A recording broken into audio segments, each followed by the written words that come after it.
Hello అండి, మీలో ఎంతమందికి మనం డైలీ తీసుకునే డైట్లో ప్రోటీన్ ఇంక్లూడ్ చేసుకోవడం వల్ల త్వరగా వెయిట్ లాస్ అవ్వచ్చని, పీసీఓఎస్ నుంచి కూడా త్వరగా బయటపడవచ్చని తెలుసు?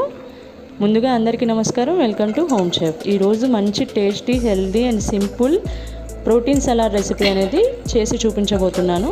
ఇక ఆలస్యం చేయకుండా రెసిపీ స్టార్ట్ చేద్దాం రండి. ముందుగా ఒక గిన్నెలోకి 1 కప్పు పచ్చి బఠానీ వేసుకోండి, 1 కప్పు పల్లీలు కూడా వేసుకోండి, 1 కప్పు నల్ల శనగలు, 1 కప్పు తెల్ల శనగలు కూడా వేసుకొని వాటర్ వేసుకొని 2 నుంచి 3 సార్లు బాగా వాష్ చేసుకోండి. ఈ నీటిని అంతటిని వంపేసేసి మరలా కొద్దిగా వాటర్ వేసుకొని 8 నుంచి 10 గంటల పాటు లేదా రాత్రంతా నానబెట్టుకొని ఉదయాన్నే ఇంకొక గిన్నెలోకి దీన్ని ట్రాన్స్ఫర్ చేసుకోండి నీళ్ళంతా వంపేసేసి.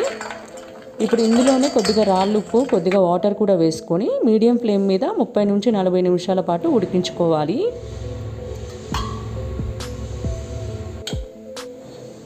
ఇలా ఉడికిన వాటిని ఒక గిన్నెలోకి తీసుకొని తాలింపు కోసం మరొక గిన్నెలో ఆయిల్ వేసుకొని పోపు దినుసులు, ఎండుమిరపకాయలు, కరివేపాకు, కొద్దిగా జీలకర్ర, కొద్దిగా పసుపు, రుచికి తగ్గంత ఉప్పు, కారం యాడ్ చేసుకొని ఆ తాలింపు మిశ్రమాన్ని అంతా ఉడికించుకున్న గింజలన్నిటికి కూడా యాడ్ చేసి బాగా మిక్స్ చేసుకొని వేరొక గిన్నెలోకి ట్రాన్స్ఫర్ చేసుకోండి.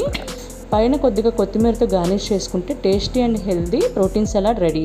మీరు కూడా ట్రై చేయండి. వీడియో నచ్చితే సబ్స్క్రైబ్ చేసుకోండి. Thank you.